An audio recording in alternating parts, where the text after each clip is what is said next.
Segera download Quran Tadabbur, dia meraih tafsir kebaikan. dalam genggaman Contoh, Anda. bulan Ramadan adalah bulan Al-Quran.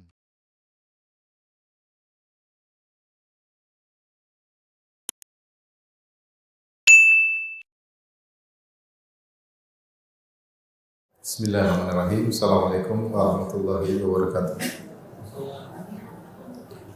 Alhamdulillahi ala ihsanihi wa syukru lahu ala taufiqihi wa amtinani. Asyhadu an la ilaha illallah wahdahu la syarika lahu ta'ziman li sya'ni. Asyhadu anna Muhammadan abduhu wa rasuluhu da'ila ridwani. Allahumma salli alaihi wa ala alihi wa ashabihi wa ikhwani.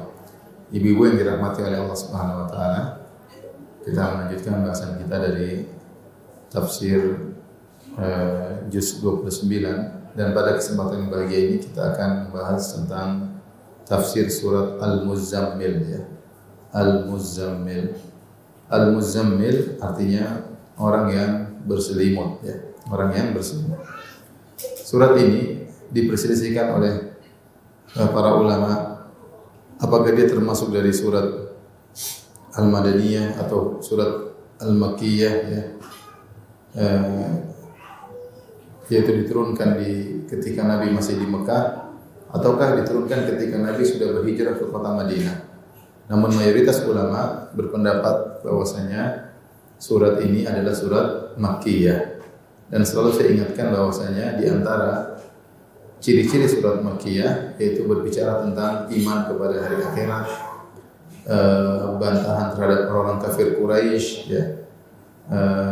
Dan ternyata kalau kita baca nanti isi dari surat Al-Muzammil, sebagian ayat-ayat membahas tentang hal tersebut, tentang bagaimana Allah mengingatkan orang-orang kafir Quraisy tentang hari kiamat, tentang dahsyatnya hari kiamat, dan juga Allah membantah orang-orang Quraisy yang kafir kepada Allah dan kafir kepada Rasulullah sallallahu alaihi wasallam.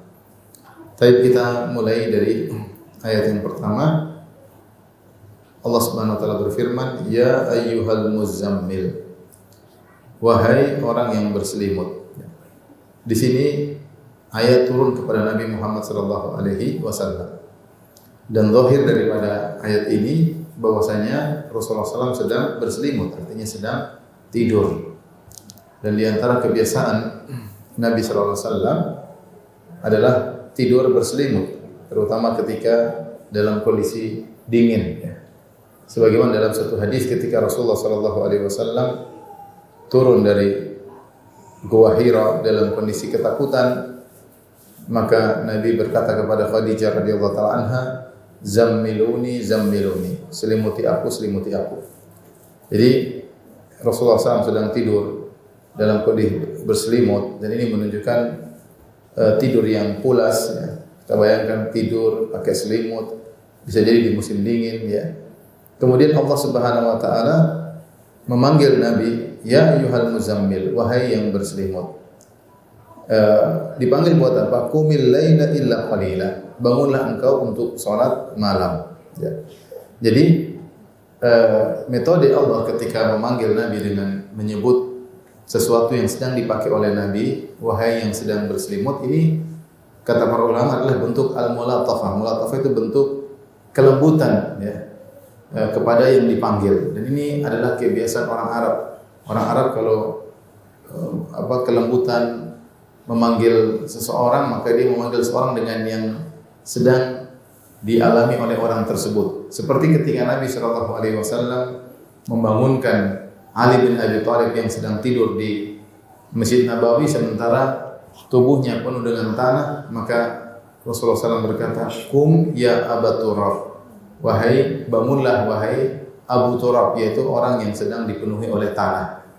Jadi ini metode, tidak dipanggil namanya, tapi dipanggil dengan kondisi orang tersebut. Ini adalah bentuk metode orang Arab dalam kelembutan terhadap yang dipanggil. Seperti Nabi SAW juga pernah berkata kepada seorang sahabat, kalau tidak salah Hudzaifah, kata Rasulullah SAW, "Qum ya Nauman." Bangunlah orang yang sedang tidur. Ya. Demikian juga ketika Allah memanggil Nabi SAW, Allah menyebutkan kondisi Nabi yang sedang berselimut. Yang ini menunjukkan Allah memanggil Nabi dengan penuh kelembutan, kemudian Nabi sedang tidur pulas, ya, dan Nabi sedang dalam kelezatan tidur, pakai selimut, ya. Bisa jadi di samping istrinya Khadijah radhiyallahu taala anha, maka Allah memanggil Nabi, ya ayyuhal muzammil, wahai yang sedang berselimut, buat apa? Qumil laila illa qalila, bangunlah malam, salat malam illa qalila, itu salatlah semalam penuh kecuali sedikit kau tidak salat. Nisfahu aw inqus minhu qalila, salatlah setengah malam atau kurangi sebentar, kurangi sedikit. Au zid alaihi wa ratil Qur'ana tartil, atau kau salat lebih dari setengah malam. Ini adalah awal surat Al-Muzammil, termasuk surat-surat yang awal turun kepada Nabi sallallahu alaihi wasallam. Ternyata di awal-awal dakwah Nabi sallallahu alaihi wasallam, ya, dan itu di masa-masa yang sangat berat, ternyata Allah Subhanahu wa taala menyuruh Nabi sallallahu alaihi wasallam untuk salat malam. Oleh karenanya surat Al-Muzammil ini disebut oleh para ulama dengan zadud da'iyah, bekal seorang dai. Seorang dai, contohnya Rasulullah sallallahu alaihi wasallam, ketika dia siang hari dia akan berhadapan dengan banyak permasalahan, mendakwahi Abu Jahal, Abu Lahab, mendakwahi orang-orang kafir Quraisy yang mengintimidasi, orang Quraisy yang memusuhi, isu-isu yang sedang disebarkan bahwasanya Rasulullah SAW orang gila, berbagai macam masalah di siang hari. Oleh karenanya agar Nabi SAW kuat menghadapi permasalahan itu semua di siang hari, Allah menyuruh Nabi untuk sholat di malam hari. Karena sholat di malam hari merupakan bekal bagi seorang dai. Jadi imannya harus dicharger di malam hari, agar ketika di siang hari beliau sallallahu alaihi wasallam kuat dalam menyampaikan tugas risalah. Dan ini meskipun para ulama menamakan surat Al-Muzammil dengan bekal seorang dai, pada kenyataannya ini bekal bagi kita semua, bagi ibu-ibu sekalian, bagi kaum muslimin dan kaum muslimat. Kita butuh untuk mencharger iman kita di malam hari, meskipun setengah jam, meskipun seperempat jam, kalau bisa 1 jam. Karena di siang hari kita akan berhadapan dengan berbagai macam problematika kehidupan.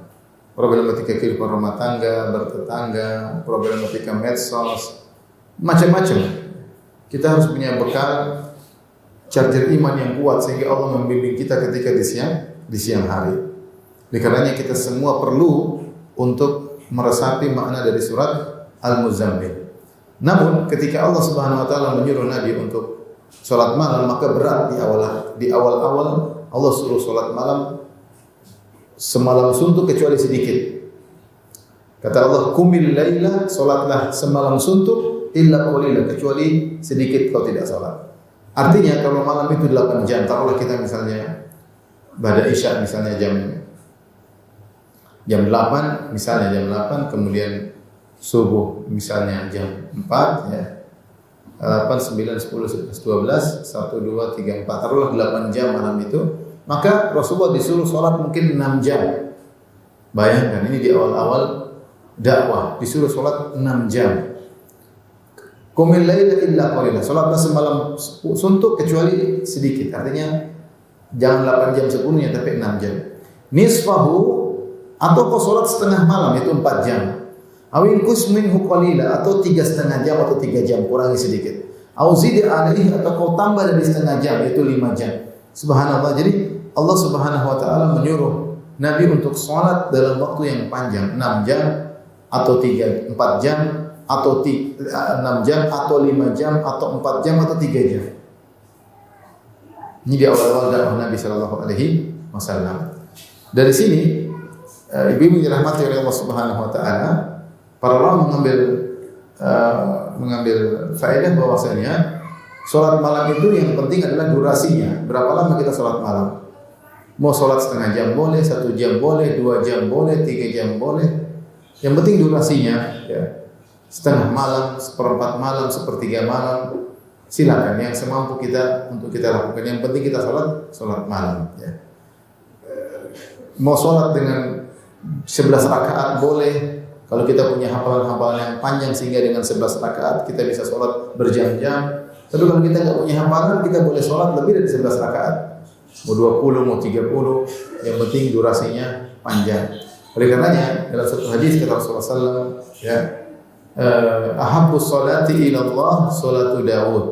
Salat yang paling disukai oleh Allah adalah salatnya Nabi Daud alaihissalam. Kana yanamu nisfal lail. Nabi Daud tidur setengah malam. Wa yaqumu thulutsahu. Lihat Nabi Daud salat malam sepertiga malam. Wa yanamu sudusahu. Kemudian beliau tidur lagi seperenam malam. Jadi Rasulullah mengabarkan salat yang sangat dicintai oleh Allah, di antaranya salat Nabi Daud yang dia salat malam sepertiga malam. Nah, kita mengikuti Nabi Daud boleh karena Rasulullah SAW menyampaikan hadis ini dalam rangka motivasi. Jika seorang sholat sepertiga malam, oke. Sepertiga malam ya mungkin 3 jaman, 2,5 jam. 3 jam atau 2,5 atau 3 jam atau 2,5 jam. Jadi yang penting kita berusaha untuk sholat malam. Allah mengatakan qumil laila illa qalila, sholatlah malam sepenuhnya atau kurangi sedikit, nisfahu aw inqus minhu qalila. Sholat setengah malam atau kurangi dari setengah malam, au zid alaihi warattil Qur'ana tartila, atau kau tambah dari setengah malam dan bacalah Al-Qur'an dengan tartil. Baca Al-Qur'an dengan tartil. Ini dalil bahwasanya membaca Al-Qur'an jangan terburu-buru, tapi seorang baca dengan tartil itu membaca dengan pelan sehingga dia memahami apa yang dia baca. Oleh karena disebutkan dalam hadis di hari kiamat kelak, yuqalu li sahibil Qur'an, dikatakan kepada ahli Al-Qur'an, iqra wartaqi warattil kama kunta turattil fid dunya. Bacalah Al-Qur'an dan naiklah derajatmu di surga. Warattil, dan bacalah dengan tartil. Kama kunta turattil fid dunya, sebagaimana ketika di dunia engkau membaca dengan tartil. Jadi baca Quran kita berusaha jangan terburu-buru. Tartil, karena tujuan kita baca Al-Quran adalah bukan kita khatam 1 juz, kita khatam 2 juz, ya. Tapi kita berusaha baca dengan memahami maknanya, ya. Dan ini oleh karena saya ingatkan kepada ibu-ibu yang dirahmati oleh Allah Subhanahu Wa Taala, sisihkan waktu ketika baca Al-Quran, baca juga terjemahannya. Kita nambah iman kita, ya. Orang mungkin sedang sibuk ini, sibuk, kita buka Al-Quran, kita baca terjemahannya, kita baca tafsirnya, sehingga kita mengerti apa yang kita baca. Itulah yang menambah iman. Itulah yang menambah iman. Oleh karenanya baca Al-Quran disunnahkan dengan membacanya secara tartil, tidak buru-buru, ya. Tidak buru-buru. Makanya kalau kita lihat praktek sebagian orang yang sholat tarawih, itu apa yang mau dia pahami? Apa yang dia cuma capek, letih. Makanya kata Rasulullah SAW, rubba qa'imin laisa lahu min qiyamihi illa ta'ab was sahar. Betapa banyak orang yang sholat malam namun dia tidak mendapatkan sholat malamnya kecuali hanya letih dan begadang, ya. Jangan baca pelan-pelan, tartil. Kita nikmati bacaan tersebut karena ketika kita memahami maknanya, itulah yang akan memberikan iman dalam diri kita. Makanya Mujahid berkata, ahabbun nasi fil qiraah ila Allah aqalluhum anhu. Orang yang paling dicintai oleh Allah ketika membaca Al-Quran adalah yang paling mengerti tentang apa yang dia baca. Bukan yang paling cepat, bukan yang paling banyak, yang mudah. Jadi Rasulullah menyuruh kita, Allah menyuruh kita baca dengan tartil. Makanya kita juga dianjurkan membaca Al-Quran dengan melantunkannya, dengan menadakannya, agar kita menikmati. Kata Rasulullah SAW, zayyinul Qur'ana bi aswatikum. Hiasilah Al-Quran dengan suara kalian. Jadi kita disuruh baca sambil melakukannya, agar kita menikmati bacaan tersebut dan kita bisa merenungkan maknanya. Tapi kalau kita baca Bismillahirrahmanirrahim, gimana kita mau mengerti? Alif lam mim dzalika kitabul la raiba fihi, kita tidak akan mengerti.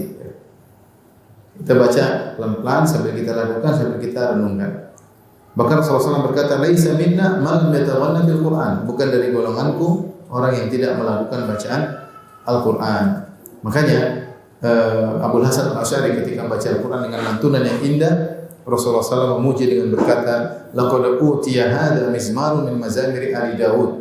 Sungguhnya Abu Musa Al-Asy'ari telah diberikan suara indah seperti suara keluarga Daud. Tapi jadi yang ingin saya ingatkan, ibu-ibu dirahmati Allah Subhanahu wa taala, kita membaca Al-Qur'an bukan yang penting target sampai 1 juz, 2 juz, bukan itu. Itu tidak kurang menambah iman. Bukannya tidak boleh kita baca Al-Qur'an. Tapi yang menambah iman itu kalau kita baca pelan-pelan, kita baca terjemahannya, apalagi kita baca tafsirnya. Makanya Fudail bin Iyad pernah berkata, "Inna nazalal Qur'an liyu'mala bih, fattakhadhan nasu qira'atahu amala." Sungguhnya Al-Qur'an diturunkan untuk diamalkan, tetapi orang-orang menjadikan membacanya saja cukup sebagai amalan. Artinya Fudail bin Iyad mengingatkan, sebagian orang menganggap kalau baca sudah selesai. Baca itu adalah mengamalkan Al-Quran. Al-Quran tujuannya untuk dibaca. Padahal Fudail mengingatkan bukan itu. Yang benar Al-Quran itu dibaca untuk dipahami, kemudian baru diamalkan. Nah, bagaimana kita bisa memahami kalau kita baca dengan cepat? Kita baca pelan-pelan, baca terjemahannya, baca lagi, baca terjemahannya. Setelah kita menikmati Al-Quran. Subhanallah, ibu-ibu kita ini hidup di zaman yang orang banyak lari dari Al-Quran. Orang banyak dari Al-Quran.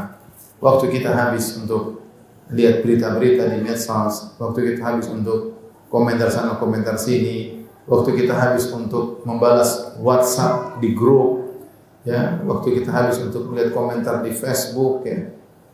Subhanallah, sementara kita tidak atau kurang memiliki waktu untuk membaca Al-Quranul Karim, ya. Padahal itulah kitab kebahagiaan. Allah turunkan kitab ini, Al-Quran, untuk kita. Maka kita berusaha untuk memahaminya. Sampai sebagian orang mengatakan, ibarat kalau orang ada kasih buku sama kita, buku bacaan, kita berusaha memahami apa sih maksud bacaan ini. Gampangnya kalau kita baca novel lah, baca suatu cerita, kita pengen baca ini apa maksudnya, ini maksudnya buku ini apa maksudnya, kita pengen tahu, sehingga kita menghayati bacaan buku yang sedang kita baca. Zaman dulu kita baca novel tebal-tebal, kita berusaha dan kita bisa ceritakan kembali kepada orang lain. Ini ada Al-Quran yang di situ sumber kebahagiaan kita. Kita baca begitu saja tanpa kita berusaha mengorek-ngorek apa maksudnya. Ini ceritanya bagaimana, kok ada ayat ini maksudnya apa. Oleh karenanya sisihkan waktu ibu-ibu untuk baca Al-Quran, baca terjemahannya untuk bekal kita di akhirat kelak. Ya, begitu kita masuk di alam barzakh, maka kita akan merasakan dampak dari kebiasaan kita yang suka baca Al-Quran. Allah berfirman setelah itu, Inna sanulqi alaika qawlan thaqila. Sungguhnya kami akan menurunkan perkataan yang berat kepadamu. Allah ingatkan, wahai Muhammad, kami akan menurunkan kepada engkau perkataan yang berat. Perkataan yang berat ini maksudnya Al-Quran. Firman-firman Allah. Nah, kenapa firman Allah Al-Quran disebut dengan perkataan yang berat? Maka ada khilaf di kalangan para ulama. Ada yang mengatakan perkataan berat sesuai dengan zahirnya. Memang Al-Quran kalau lagi turun kepada Nabi merasa berat. Nabi merasa berat. Sampai kalau lagi turun, meskipun musim dingin, maka keluarlah keringat Nabi bercucuran seperti lagi fasdu. Seperti lagi fasdu. Fasdu kan kalau keluar, darah keluar dengan bercucuran deras. Maka ketika Jibril datang kepada Nabi menyampaikan Al-Quran, meskipun musim dingin, maka Nabi bercucuran keringat karena berat Al-Quran itu. Ya, demikian juga Nabi SAW kalau lagi naik kendaraan atau onta, kemudian turun Al-Quran, maka onta tersebut keberatan dengan posisi Nabi di atasnya. Bahkan Nabi kalau lagi sedang bersandar kepada seorang sahabat, kemudian turun Al-Quran, sahabat itu merasa berat sekali. Berarti Rasulullah SAW sedang diturunkan Al-Quran kepadanya. Jadi memang Al-Quran itu berat. Ya. Al-Quran itu berat. Namun pendapat yang lebih kuat Allah alam bisawab, yang dimaksud dengan Al-Quran itu adalah perkataan yang berat. Maksudnya Al-Quran itu kandungannya dalam dan pertanggungjawabnya besar. Al-Quran itu kandungannya dalam dan pertanggungjawabannya besar. Maka seorang tidak boleh sembarang berbicara tentang Al-Quran, dan seorang tahu bahwasanya syariat Allah itu adalah dalam dan berat pertanggungjawabannya. Oleh karenanya ketika Al-Imam Malik rahimahullah ta'ala datangi oleh seseorang dan Imam Malik ditanya 100 pertanyaan tentang masalah agama. Ditanya 100 pertanyaan. Dan Imam Malik ternyata dari 100 pertanyaan tersebut dia hanya menjawab beberapa pertanyaan. Dia tidak jawab semuanya. Maka akhirnya ada orang yang mengatakan, wahai Imam Malik, mas'alatun khafifatun sahla. Ini masalah ringan, kenapa kau tidak jawab? Ya, maka Imam Malik pun marah dengan berkata, laisa fil ilmi syai'un khafif. Tidak ada masalah ilmu yang ringan dalam agama, semuanya berat. Amma sami'ta qala Allah Ta'ala, tidakkah kau dengar Allah berfirman, inna sanulqi 'alaika qawlan tsaqila. Sungguh kami akan memberikan kepada engkau, yang menurunkan kepada engkau perkataan yang berat. Fal ilmu kulluhu tsaqil. Maka seluruh ilmu dalam agama adalah perkara yang berat, tidak mudah pertanggungjawabannya. Wa khassatan ma yus'alu anhu yaumal qiyamah. Terlebih lagi yang akan ditanya pada hari kiamat kelak. Ya. Jadi Al-Quran disifati berat karena kandungannya yang dalam dan pertanggungjawabannya yang berat. Ini peringatan kepada orang-orang berbicara tentang agama agar hati-hati. Allah mensifati Al-Quran, ilmu agama dengan sesuatu yang berat. Maka jangan seorang menggampangkan, meremehkan, asal bunyi, asal ngomong, menjawab dengan seenaknya, tidak sembarang. Ketika seorang berbicara tentang ilmu agama, maka sungguhnya dia telah berbicara atas nama Allah Subhanahu wa Ta'ala. Makanya di zaman Imam Malik ada gurunya bernama Rabi'atul Ra'i. Dia menangis. Maka seorang datang kepada dia, wahai fulan, gurunya Imam Malik, Rabi'ah. Wahai Rabi'ah, Anda menangis, apakah Anda terkena musibah? Kata dia tidak. Terus ada apa? Dia mengatakan bahwasanya sebagian orang di sini ahaqqu bisijin minas surraq. Ada sebagian orang sekarang lebih pantas untuk dipenjara daripada para pencuri. Siapa mereka? Yaitu yang aftau bi ghairi ilmin, yang mereka berfatwa tanpa ilmu. Ditanya jawab. Rabi'ah sampai menangis melihat orang seperti ini. Hobi berbicara agama, hobi menjawab pertanyaan tanpa dibangun di atas landasan yang kuat. Kata Rabi'atul Ra'i, ini orang seperti ini yang bicara agama tanpa dalil, asal ngomong seenaknya. Lebih utama dipenjara daripada para pencuri. Karena merusak agama orang. Dan sekarang kita hidup di zaman orang yang meremehkan Al-Quran, bicara seenaknya. Kita bilang enggak, Al-Quran itu qaulan tsaqila. Bukan perkara yang ringan, perkara yang berat. Pertanggungjawabannya berat. Tidak boleh seorang sembarang bicara tentang apa? Al-Quran. Tidak boleh seorang bicara tentang agama seenaknya. Enggak.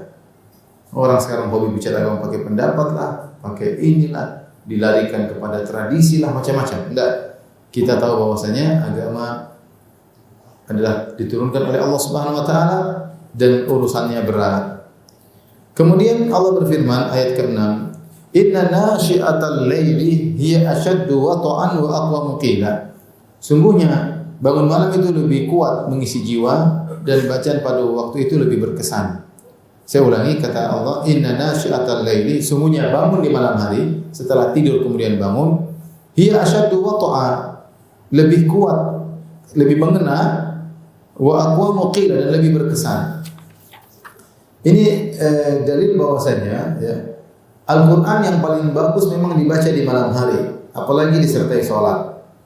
Sebagian ulama berdalil bahwasanya Al-Quran secara umum dibaca kapan saja baik, tetapi yang paling baik dibaca adalah ketika di malam hari, terutama ketika sedang sholat. Seorang baca Al-Quran sambil baca Al-Quran. Kalau dia punya hafalan, dia hafalan. Kalau enggak, dia boleh baca sambil melihat mushaf. Tapi kalau dia bisa bangun malam baca Al-Quran dalam sholat, maka itu yang terbaik. Apalagi dia sudah tidur kemudian dia bangun tahajud, fokus dia kepada Al-Quran. Dia lagi terlepas dari segala kesibukan dunia. Dia lagi berkhulwat dengan Allah Subhanahu wa Ta'ala. Maka inilah bacaan Quran yang terbaik adalah di malam hari dalam sholat. Oleh karenanya dalam suatu hadis Rasulullah SAW bersabda, as-siyam wal Qur'anu yashfa'ani lil abdi yaumal qiyamah. Sungguhnya puasa dan Al-Quran memberi syafaat kepada hamba pada hari kiamat kelak. Yaqulu siyam, puasa berkata, Rabbi mana'tuhu at-ta'ama wa syahawati bin nahar fasyafi'ni fih. Wahai Rabbku, puasa berkata, aku telah menghalangi orang ini dari makanan, aku menghalangi dari syahwat di siang hari, maka izinkanlah aku untuk beri syafaat kepada orang ini. Wa yaqulu al-Quran, dan Al-Quran memberi syafaat pada hari kiamat. Al-Quran berkata, mana'tuhu an-nauma bil-lail, aku menghalanginya tidur di malam hari. Artinya orang ini baca Al-Quran di malam hari sehingga dia kurang tidurnya. Ini dalil bahwasanya membaca Al-Quran di malam hari dianjurkan, memiliki keistimewaan, lebih mengena di hati, terutama dibaca ketika sambil sholat. Kemudian Allah berfirman ayat ke-7, innalaka fin nahari sabhan tawila. Sungguhnya pada siang hari engkau memiliki waktu yang panjang. Yaitu Allah mengatakan malam ini kau sholat wahai Rasulullah, siang hari masih ada waktu. Ada yang mengatakan waktu panjang artinya kau cukup waktu untuk bisa menunaikan hajat-hajatmu. Tapi malam hari berikan waktu untukku untuk berkhalwat denganku, dengan Allah Subhanahu wa taala. Bacalah Quran dan salatlah. Ada yang mengatakan maksud Allah innalaka fin nahari sabhan tawila, sungguhnya kau punya waktu yang panjang di siang hari, artinya kau bisa tidur di siang hari. Semalam malam kau begadang untuk beribadah kepada Allah, siang ada waktu cukup untuk bisa istirahat. Tapi sisihkan waktu untuk berkhalwat kepada Allah Subhanahu wa taala. Kemudian Allah berfirman, "Wa dzkur isma rabbika wa tabattal ilaihi tabtila." Dan sebutlah nama Rabbmu wa tabattal ilaihi tabtila, dan fokuslah beribadah kepada Allah sepenuh hati. Tabattul maknanya adalah al-inqita' ila ibadatillahi azza wa jalla, yaitu fokus melepaskan segala relasi dan keterikatan duniawi untuk fokus kepada Allah, itu namanya tabattul. Allah ingin kalau di malam hari kita sedang beribadah, benar-benar fokus. Jangan kita sholat malam kemudian HP masih nyala, kemudian WhatsApp masih sambil jawab WhatsApp, enggak. Fokus kepada Allah Subhanahu wa taala. Bangun bismillah, Allahu akbar, sholat. Sholat seperempat jam, 10 menit, 20 menit, 30 menit, 40 menit. Yang penting kita berusaha untuk fokus kepada Allah. Inilah bekal kita di malam hari. Sholat malam ya, agar kita bisa menghadapi pernak-pernik kehidupan dunia di siang hari. Dan inilah bekal kita agar kita bisa bertemu Allah di hari kiamat kelak ya. Maka seorang berusaha tabattul, fokus ketika beribadah kepada Allah Subhanahu wa taala. Apalagi kita zaman sekarang, ibu-ibu zaman duniawi, semuanya relasi.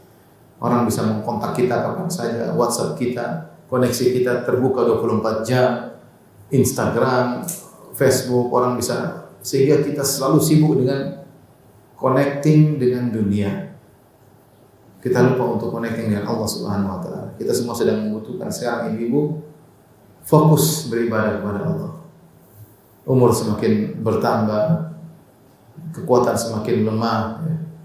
Kecantikan semakin memudar. Ya. Oleh karenanya kita nggak tahu kapan kita dipanggil oleh Allah Subhanahu wa taala. Oleh karena ibu-ibu sisihkan waktu ya untuk fokus beribadah kepada Allah, terutama di malam hari. Latih diri bangun malam. Ya, saya tahu ibu memang berat ya, mungkin banyak urusan di siang hari. Ya. Yang masih muda-muda mungkin ngurus anak-anak, yang sudah tua nggak tahu ngurusin apa ya.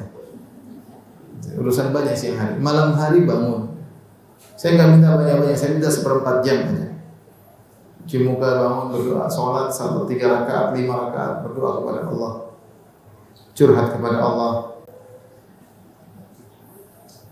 minta berdoa, ya Allah bagaimana dengan saya ini, minta husnul khatimah.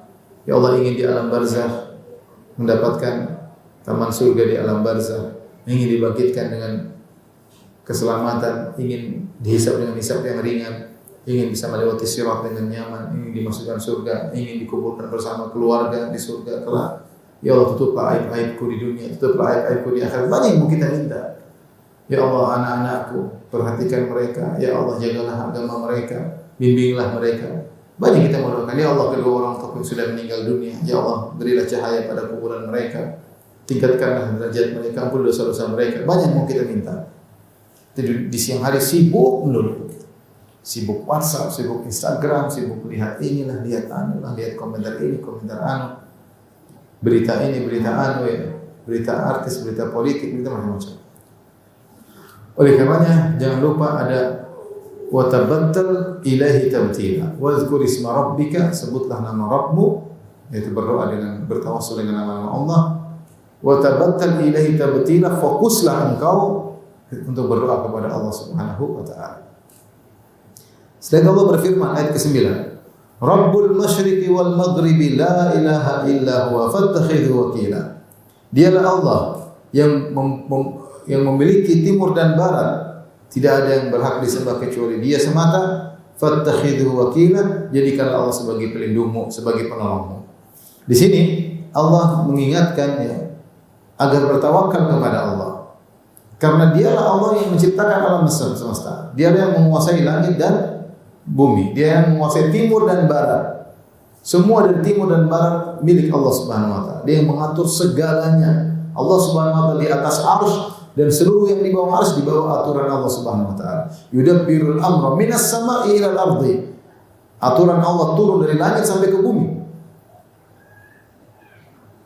Semuanya diatur oleh Allah Subhanahu wa taala. Tidak ada satupun yang kecil dari alam semesta ini, dari makhluk yang luput dari pantauan Allah Subhanahu wa taala. Allah berfirman, "Wa ma tasqutu min waraqatin illa ya'lamuha." Tidak ada satu daun pun yang jatuh kecuali Allah mengetahuinya. Kenapa? Karena semua ciptaan Allah dan semua yang Allah ciptakan, Allah tahu tentang ciptaannya. Ala ya'lamu man khalaq. Bukankah Sang Pencipta tahu tentang kreasinya, Sang Kreator, Pencipta tahu tentang hasil ciptaannya. Dan semua yang terjadi dalam semesta ini di atas aturan Allah Subhanahu wa taala. Karena Allah penguasa langit dan bumi, maka bertawakallah kepada Allah. Jangan bertawakal kepada manusia, jangan bertawakal kepada diri sendiri. Kita boleh ikhtiar, tapi hati kita bersandar kepada Allah. Subhanallah, betapa sering kita terpedaya. Kita bersandar kepada sebab duniawi, kepada materi di hadapan kita. Kita lupa kepada Sang penentu akibat. Dialah Allah Subhanahu wa taala. Disitulah terkadang kita gagal. Di penghujung sebentar lagi berhasil, kita terjungkal. Kenapa? Kita tidak menyerahkan urusan sepenuhnya kepada Allah Subhanahu wa taala. Maka Allah ingatkan, la ilaha illahu, Rabbul masyriqi wal maghrib, penguasa timur dan barat. La ilaha illahu, tidak ada yang berhak disembah kecuali Allah. Fattakhidhu wakila, jadikan Allah sebagai penolong. Yaitu bertawakallah kepada Allah Subhanahu wa taala. Ibu-ibu, kita butuh tawakal dalam segala hal. Dalam menjalankan kehidupan rumah tangga kita butuh bertawakal. Kita ini kemampuannya terbatas. Tidak semua apa yang kita lakukan disenangi oleh suami kita. Tidak semua apa yang kita lakukan disenangi oleh istri kita. Tidak semua yang kita lakukan bisa mengurusi anak-anak kita. Kita ngurus keluarga saja butuh tawakal. Ikhtiar tapi serahkan kepada Allah. Yang penting kita sudah berusaha secara maksimal. Ya. Dalam bekerja kita butuh tawakal. Mencari rezeki kita butuh tawakal. Sampai beribadah pun butuh tawakal. Kata Allah, fa'buduhu wa tawakkal alaih. Beribadahlah kepada Allah dan bertawakallah kepada Allah ketika sedang beribadah. Umrah bertawakal, haji bertawakal, pengajian bertawakal, salat bertawakal. Kata Allah, wa tawakkal 'alal azizir rahim alladzi yaraka hina taqum wa taqallubaka fis sajid. Bertawakallah kepada Al-Azizir Rahim, kepada Zat yang Maha Perkasa dan Maha Penyayang, alladzi yaraka hina taqum, yang melihat engkau ketika sedang berdiri salat. Wa taqallubaka fis sajidin, yang melihat engkau ketika kau sedang sujud. Subhanallah, kita disuruh bertawakal dalam segala hal. Oleh karenanya di antara doa zikir pagi petang, ya hayyu ya qayyum bi rahmatika astaghits fa aslih li sya'ni kullah wa la takilni ila nafsi tarfata ain. Ini doa yang sangat indah yang artinya ya hayyu ya qayyum, wahai zat yang maha hidup, wahai qayyum, wahai zat yang maha menegakkan yang lainnya. Semua di alam semesta ini tidak bisa tegak kecuali Allah yang menegakkannya. Bi rahmatika astaghits, aku mohon dengan rahmatmu aku meminta pertolongan kepadamu ya Allah. Aslih li sya'ni kullah, perbaikilah segala urusanku, seluruh urusanku perbaikilah. Urusan duniawi, urusan ibadah, urusan keluarga, urusan anak-anak, urusan pekerjaan. Wala takilni ila nafsi tarfata ain, dan jangan kau serahkan jiwaku kepada diriku meskipun sekejap mata. Kita ini lemah, Ibu. Lemah. Ilmu kita cuma mikro, tidak bisa makro. Banyak hal yang tidak kita ketahui sekarang, apalagi masa lalu, apalagi masa depan. Kita ini lemah, kekuatan kita terbatas. Kemampuan kita terbatas, aset kita terbatas, kecerdasan kita terbatas. Kapan kita menyadarkan urusan kepada diri kita sendiri, pede, ini saatnya kita akan terjungkal. Oleh karena Nabi SAW mengatakan, wala takilni ila nafsi tarfata ain. Jangan kau biarkan aku berserah diri kepada dirimu sendiri ya Allah, meskipun hanya sekejap mata. Uruslah segala urusanku. Fa aslih li sya'ni kullah, perbaikilah segala urusanku. Jadi mengira rahmati Rasulullah Subhanahu wa taala, seorang senantiasa fattakhidhu wakila, Jadikanlah Allah sebagai pelindungmu. Jadilah Allah sebagai gambasa kita, backinganmu. Jadi belakangmu selalu ada Allah. Selalu demikian. Ini bahasa kita ya. Bersandarlah selalu kepada Allah Subhanahu wa taala. Kenapa? Karena dia Rabbul Masyriq wal Maghrib. Dia penguasa timur dan barat. Siapa penguasa timur dan barat kecuali Allah Subhanahu wa taala? Dia menguasai segalanya. Segala perkara terjadi dengan keputusannya. Idza arada syai'an yaqulu kun fayakun. Jika berkehendak Allah yang mengatakan jadi, maka jadilah. Terus kita bertawakal kepada bos salah, bertawakal kepada teman salah, bertawakal kepada penguasa salah. Kita ikhtiar berusaha tapi hati kepada Allah Subhanahu wa taala. Subhanallah, inilah rangkaian nasihat Allah kepada Nabi Muhammad sallallahu alaihi wasallam bagaimana menjalani roda kehidupan dakwah ya. Kisi-kisi yang Allah berikan kepada Nabi sallallahu alaihi wasallam. Jadi ini dirahmati Allah Subhanahu wa taala. Apa yang disampaikan Allah kepada Nabi sallallahu alaihi wasallam kita berusaha juga menerapkan. Selalu dekat dengan Allah, selalu gantungkan hati kepada Allah Subhanahu wa taala. Dalam segala tinggal kita yang penting connecting, ya Allah tolong aku. Bismillah. Ketika bismillah kita serius. Kita selalu bersandar kepada Allah, Maha tahu gerak-gerik hati kita. Allah Maha tahu. Tapi kita lanjutkan ayat yang ke-10. Kata Allah Subhanahu wa taala, "Wasbir 'ala ma yaquluna wahjurhum hajran jamila." Bersabarlah atas perkataan mereka, yaitu orang musyrikin yang mencela Nabi sallallahu alaihi wasallam dengan mengatakan Muhammad adalah pendusta, Muhammad adalah orang gila, Muhammad adalah sabi yang keluar dari tradisi nenek moyangnya, Muhammad adalah sahir penyihir, Muhammad adalah tersihir, Muhammad adalah dukun. Omongan-omongan yang buruk tentang Rasulullah SAW. Allah berkata, wasbir ala ma yaqul. Sabarlah tentang ucapan-ucapan mereka yang tidak jelas, yang tidak benar.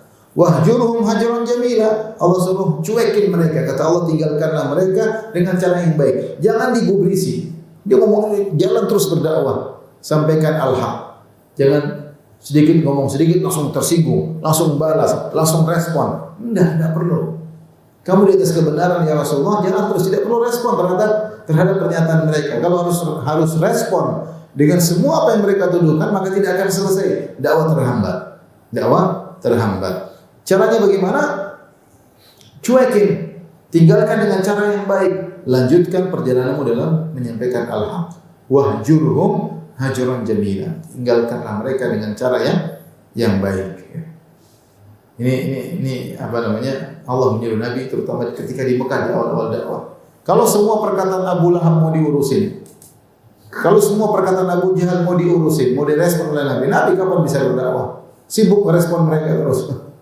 Makanya kata Allah, tinggalkan. Jadi tidak semua orang yang ngomongin kita mau kita urusin, tidak, biarin aja. Kita berlapang dada. Nabi saja ada yang musuhi. Nabi, orang yang sempurna, yang paling lembut, yang paling akhlak mulia, yang paling murah senyum. Orangnya gagah, tidak ada kekurangan sedikit pun. Sangat cerdas, itu pun banyak yang mencela dia. Apalagi kita yang penuh kekurangan. Apalagi kita yang penuh dengan kekurangan. Akhlak nggak beres. Tidak sabar. Ilmu kurang, penyampaian masih terbatas, masih terbata-bata. Kalau ada yang musuhi ya wajar sekali. Itu sudah sunnatullah. Sunnatullah. Allah menciptakan Fir'aun, Allah menciptakan Nabi Musa, Allah menciptakan syaitan, Allah menciptakan iblis, Allah menciptakan Jibril, Allah ciptakan Nabi SAW, Allah ciptakan Abu Lahab, Abu Jahal. Dan demikianlah sunnatullah yang berlaku. Setelah itu Allah berfirman, jadi kalau kita berdakwah kita berharap tidak ada musuh sama sekali, itu mustahil, enggak mungkin. Kita berdakwah merasa tidak akan ganggu kita sama sekali, enggak ada yang ganggu, itu mustahil. Kecuali kita selalu cari muka, kita jadi penjilat, datang kemana-mana kita puji semua kerusakan, kita puji semua kesesatan, kita puji semua bid'ah, kita semua puji. Nah, mungkin enggak ada yang celah kita. Itu pun pasti ada yang mencela. Sana cari muka, sana cari muka. Enggak. Sehingga kita tidak bernahi muka. Tidak bernahi muka. Tidak semua omongan orang terhadap kita respon. Jangan. Makanya dikatakan, kenapa? Ada yang mengatakan kenapa rusa kalau dikejar singa akhirnya ketangkap? Sebenarnya rusa lebih kencing daripada singa. Rusa lebih kencing daripada singa. Kenapa? Karena rusa itu kalau dikejar dia tengok-tengok belakang terus.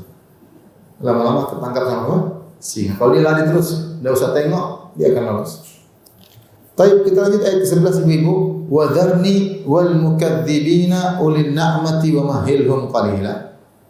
Dan biarkanlah aku, yaitu Allah berfirman, biarkanlah aku yang bertindak, biarkan aku mengurusi terhadap orang-orang yang berdusta tersebut, wahai Rasulullah. Yang telah diberikan banyak kenikmatan hidup. Wa mahilhum qalila, dan berilah mereka penangguhan sebentar.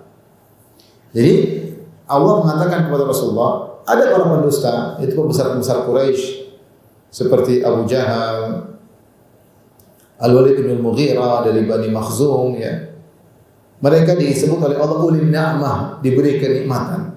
Mereka mungkin memiliki anak buah, mereka memiliki harta kekayaan, namun mereka mendustakan Rasulullah sallallahu alaihi wasallam. Mereka sombong. Kata Allah, "Wa dzarni", biarkan itu urusanku.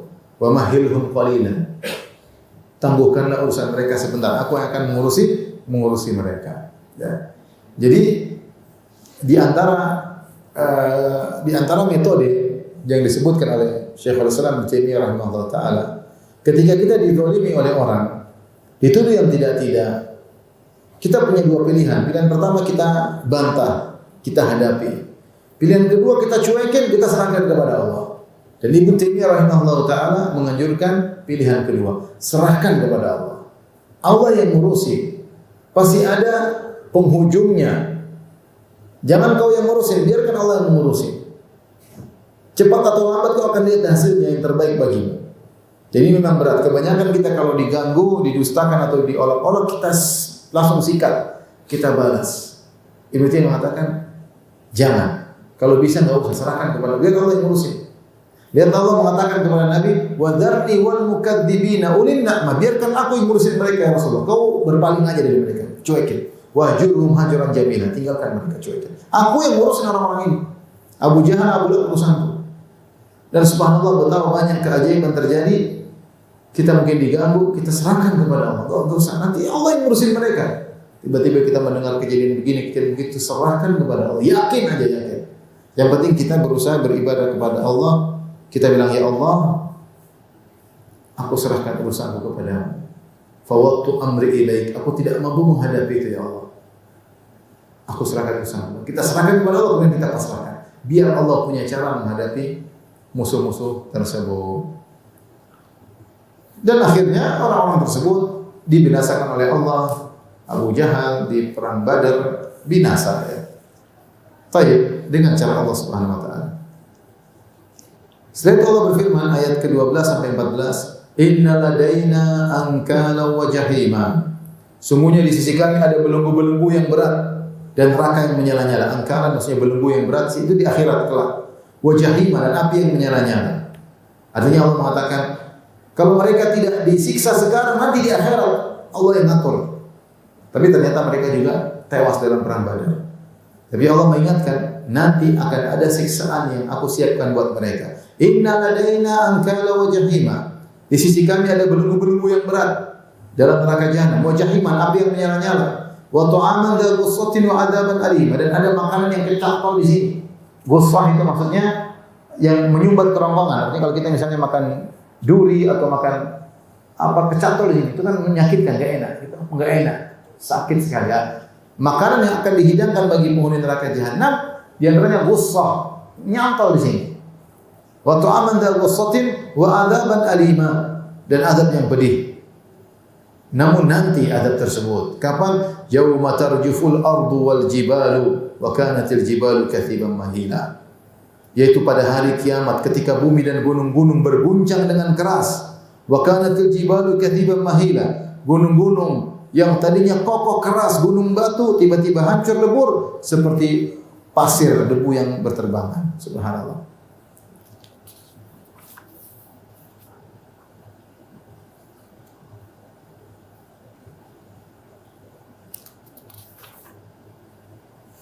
Kemudian Allah Subhanahu wa taala berfirman, ayat ke-15 dan 16. Jadi orang-orang yang berbuat zalim, mungkin di dunia mereka ditinggalkan, Setelah berbuat zalim, tambah kaya, tambah sombong, tambah berkuasa, tidak apa-apa. Allah tidak lari dari mereka. ولا تحسبن الذين ولا تحسبن الله غافلا عما يعمل الظالمون إنما يؤخرهم ليوم تشخص فيه الأبصار. Jangan kau sangka Allah lalai dari perbuatan orang-orang zalim. Allah tunda mereka nanti akan Allah azab pada hari di mana mata-mata mereka terbelalak. Itu hari kiamat kelak. Setelah itu Allah berfirman, Inna arsalna ilaikum rasulan syahidan alaikum. Sungguh kami telah mengutus kepada kalian seorang rasul, yaitu Nabi Muhammad SAW. Kami utus kepada kalian orang-orang Quraisy, syahidan alaikum, yang menjadi saksi terhadap kalian. Kama arsalna ila fir'auna rasula. Sebagaimana kami dulu pernah mengutus seorang rasul kepada Fir'aun, maksudnya Nabi Musa alaihissalam. Fa asa fir'aunur rasula fa akhadnahu akhdan wabila. Namun Fir'aun membangkang kepada sang rasul, membangkang kepada Nabi Musa. Fa akhadnahu akhdan wabila, maka kami siksa dia dengan siksaan yang berat. Kisah Fir'aun adalah kisah yang masyhur. Seorang raja yang hebat tenggelam di Laut Merah dari negeri Mesir. Kisah tersebut sampai kepada orang-orang Quraisy yang tinggal di kota Mekah. Sehingga Allah sebutkan tentang kisah Fir'aun kepada mereka. Allah ingatkan, wahai Abu Jahal CS dan kawan-kawan, kami telah mengutus kepada kalian seorang rasul, sebagaimana kami pernah utus kepada Fir'aun. Kalian tahu tentang kisah Fir'aun kan? Fir'aun pernah kami utus seorang rasul, yaitu Musa. Fa asa Fir'aunur rasula. Fir'aun membangkang kepada sang rasul, fa akhadnahu akhdan wabila. Karena dia membangkang kepada Nabi Musa, kami siksa dia yang siksaan yang berat. Kalian juga, kalau kalian membangkang kepada Rasulullah Muhammad dan Muhammad SAW lebih afdal daripada Nabi Musa, maka kalian akan disiksa dengan siksaan yang berat. Kemudian Allah berfirman, mengingatkan lagi Abu Jahal dan teman-temannya, orang-orang kafir Quraisy. Ini surat Makkiyah. Jadi audiensi orang-orang kafir Quraisy. Rasulullah turunkan surat, Rasulullah bacakan kepada mereka. Fa kaifa tattaquna in kafartum yawma yaj'alul lana shiba? Bagaimana kalian bisa menjaga diri kalian jika kalian terus kafir seperti ini? Bagaimana kalian bisa menjaga diri kalian pada hari kiamat kelak di mana anak-anak akan menjadi beruban saking dahsyatnya hari tersebut? As-sama'u munfatirun bih. Bagaimana kalian bisa menolong diri kalian tatkala hari di mana langit terbelah pada hari tersebut? Kana wa'duhu maf'ula, dan janji Allah pasti terjadi.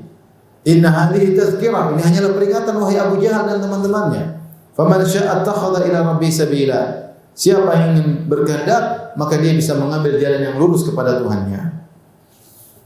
Jadi Allah ingatkan mereka tentang hari kiamat yang mengerikan. Sekarang sombong, Walid bin Mughirah, kaya raya, Abu Jahal, dan Utbah bin Rabi'ah, Syaibah bin Rabi'ah, Umayyah bin Khalaf, Ubay bin Khalaf, tokoh-tokoh kaum musyrikin, sombong-sombong.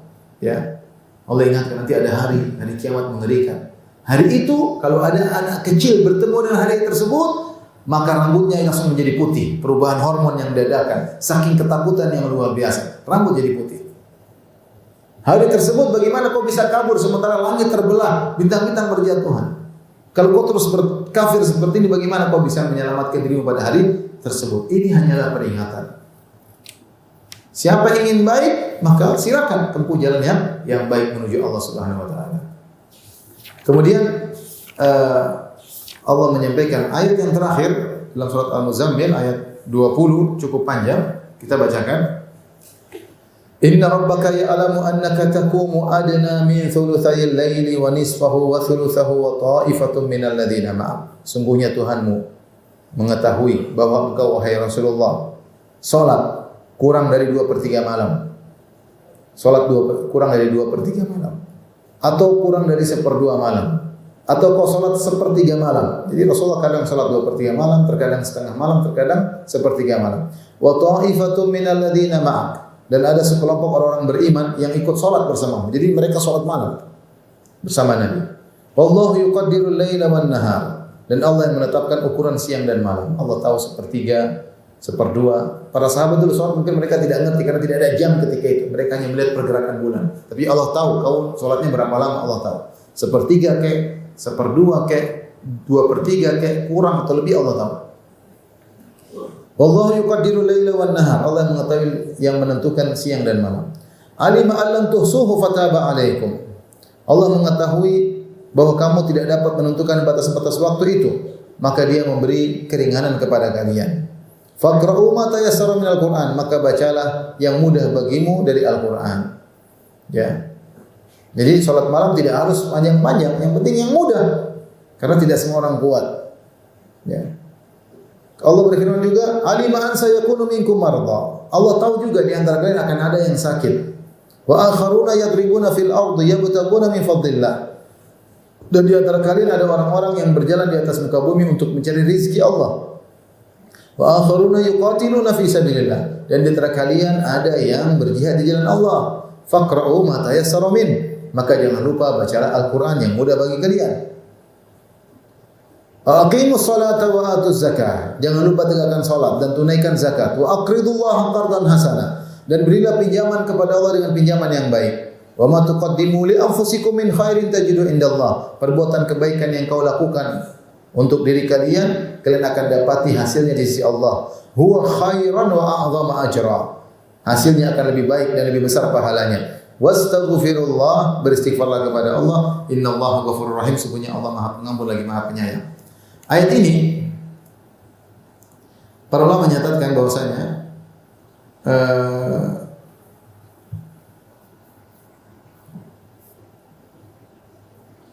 ayat ini menunjukkan ya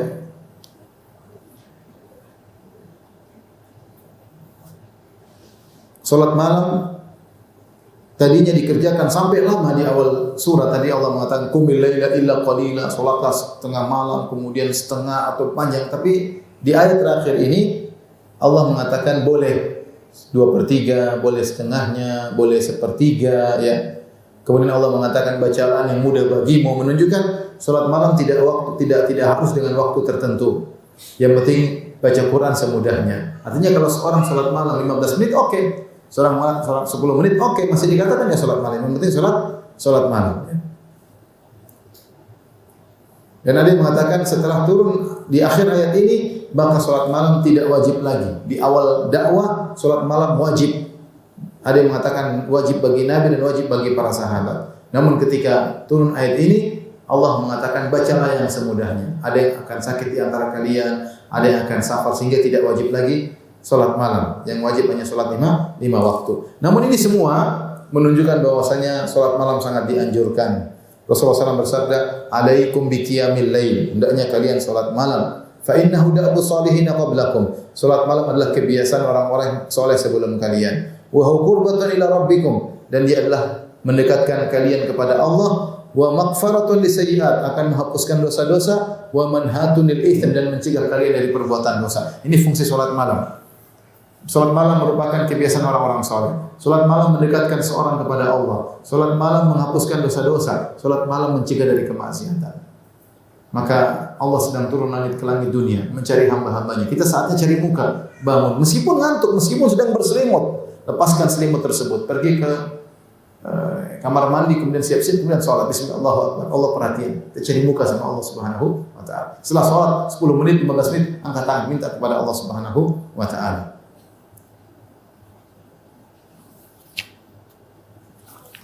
Makanya Rasulullah mengatakan salat malam adalah kebiasaan orang soleh. Kalau ada orang tidak pernah salat malam, susah mau dikatakan dia orang apa? Soleh. Karena orang soleh di antara cirinya adalah sering salat malam. Kemudian Allah mengatakan ya, di antara kalian ada yang sakit, di antara kalian ada yang bersafar, di antara kalian ada yang berjihad. Al-Imam Al-Qurtubi ketika mengomentari ayat ini beliau berkata, "Sawallahu ta'ala fi hadhihi al-ayah baina darajatil mujahidin wal muktasibin al-mal al-halal lin-nafaqa 'ala nafsihi wa iyalihi wal ihsan wal ifdal. Fa kana hadha dalil 'ala anna kasb al-mal bi manzilatil jihad li'annahu jama'ahu ma'al jihad fi sabilillah."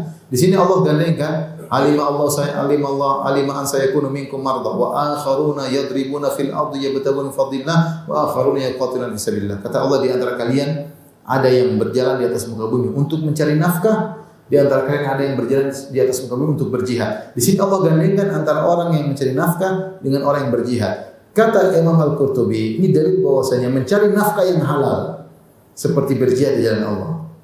Mencari nafkah untuk menghidupi dirinya, menghidupi istrinya, menghidupi anak-anaknya, menghidupi kedua orang tuanya, itu seperti jihad di fisabilillah. Bahkan ada hadis yang menunjukkan akan hal ini.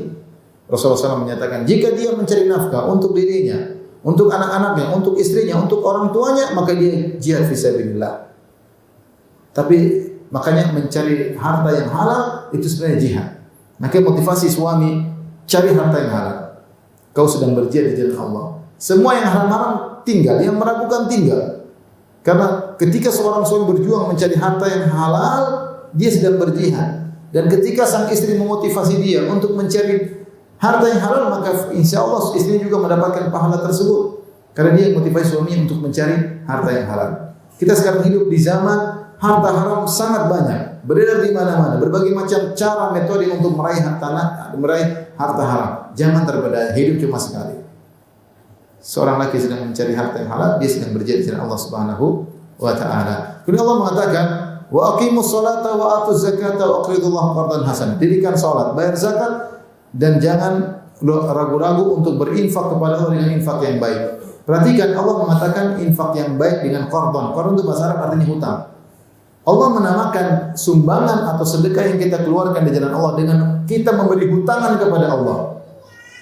Ini kinayah, bahasa kinayah. Padahal kita tahu harta juga dari Allah. Tapi Allah menyebutkan hutang supaya kau yakin bahwasanya akan dibayar oleh Allah.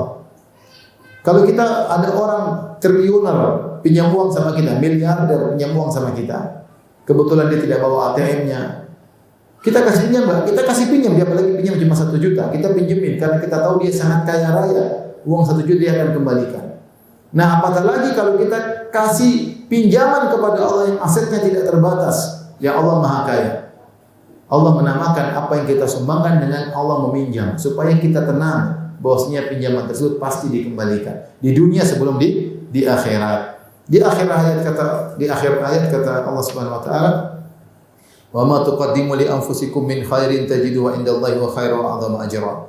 Kebaikan apapun yang kau lakukan untuk diri kalian, ingat, semua kebaikan kita lakukan bukan untuk Allah, untuk diri kita sendiri. Wa may yashkur fa inna ma yashkuru nafsi. Siapa yang bersyukur adalah untuk dirinya sendiri. Apa kebaikan yang kau lakukan, tajiduhu indallahi wa khair. Kau akan menemukannya di akhirat kelak lebih besar dan lebih agung pahalanya. Ini peringatan bagi kita agar kita tidak buang-buang waktu, tidak buang-buang umur. Kebaikan apapun yang kita lakukan akan ada hasilnya di akhirat. Bahkan hasilnya berlipat-lipat ganda. Oleh karenanya Syekh Sa'di mengatakan perkataan yang indah. وَلِيُعْلَمْ أَنَّ مِثْقَالَ ذَرَّةٍ مِنَ الْخَيْرِ فِي هَذِهِ الدَّارِ يُقَابِلُ أَضْعَافَ الدُّنْيَا. Ketahuilah, ya, sedikit pun kebaikan yang kita lakukan di dunia ini nanti akan Allah ganti berlipat-lipat ganda di akhirat kelak. Wa ma 'alaiha fi darin na'imil muqim min al-ladzat wasyahwat, nanti diganti dengan kenikmatan, kelezatan di sana di akhirat kelak. Wa anna al-khair wal barr fi hadhihi dunya maddatul khair wal barr fi daril qarar. Semua kebaikan yang kita lakukan adalah sumber benih dari kebaikan dan kenikmatan akan dipanen oleh seorang hamba di akhirat. Kemudian beliau berkata, "Fa wa asafa ala awqatin madat fil ghafalat." Sungguh menyedihkan atas waktu-waktu yang terbuang dalam kelalaian. Wa hasrata ala azmanin taqaddatin bi ghairil a'mali salihah. Sungguh menyesalkan, sungguh penyesalan atas waktu-waktu yang terbuang bukan untuk amal soleh. Oleh karena itu dirahmati Allah Subhanahu nasihat dari Syekh Sa'di untuk kita semua, nanti kita akan menyesal di akhirat kelak. Oleh karena sekarang waktu kita miliki jangan kita buang-buang. Usahakan setiap waktu yang kita lewati adalah untuk kebaikan. Karena semua kebaikan yang kita lakukan adalah benih untuk kita raih panennya di akhirat kelak. Bayangkan salat 5 waktu, salat qabla al-fajr 2 rakaat sebelum subuh. Enggak sampai 5 menit, mungkin 3 menit, mungkin 2 menit. Kata Nabi, khairun minad dunya wa fiha. Ganjarannya lebih baik pada dunia dan seisinya. 2 menit kita salat sebelum subuh. Kita hidup, setelah kita meninggal sudah selesai. Kita tidak bisa lagi beramal. Tinggal menerima hasilnya. Hasil pertama kita terima kalau kita masuk alam kubur. Itu pertama langsung terima hasilnya. Mumpung kita masih hidup, masih ada umur. Jangan buang-buang umur. Ibu sekarang yang punya connecting relasi terlalu banyak, putus hubungan. Grup WhatsApp jangan banyak-banyak. Blokir semua atau keluar semua. Secukupnya saja. Karena kalau semakin banyak relasi, apalagi umur sudah semakin tua, semakin banyak teman, semakin buang-buang umur. Umur sudah tinggal sedikit, mau dibuang-buang lagi. Ya. Orang semakin dewasa, semakin menuju tua, kurangi relasi yang secukupnya. Karena kita harus punya waktu untuk dekat dengan Allah, punya waktu sisihkan untuk baca Quran, untuk berbuat baik, untuk silaturahmi, untuk melayani suami, mengurusi anak-anak, untuk mengurusi cucu, si banyak. Kemudian kita buang-buang waktu dengan banyak relasi, banyak hubungan, banyak connecting. Subhanallah. Tahu-tahu kita meninggal, kita buang-buang umur kita. Setiap detik yang kita lewatkan tanpa adanya kebaikan adalah penyesalan. Di akhir ayat kata Allah, "Wastaghfirullah, innallaha ghafurur rahim." Beristighfarlah, sungguhnya Allah Maha Pengampun lagi Maha Penyayang. Maksudnya seorang ketika mengerjakan perintah Allah, ketika salat, ketika zakat, pasti ada kekurangan-kekurangannya. Entah dia kurang dalam menjalankannya, tidak sempurna sunnah-sunnahnya, atau dia ditimpa dengan ujub atau bangga atau riya, maka dia beristighfar. Astaghfirullah, astaghfirullah. Demikianlah ibu yang dirahmati Allah Subhanahu wa taala, tafsir dari surat Al-Muzammil.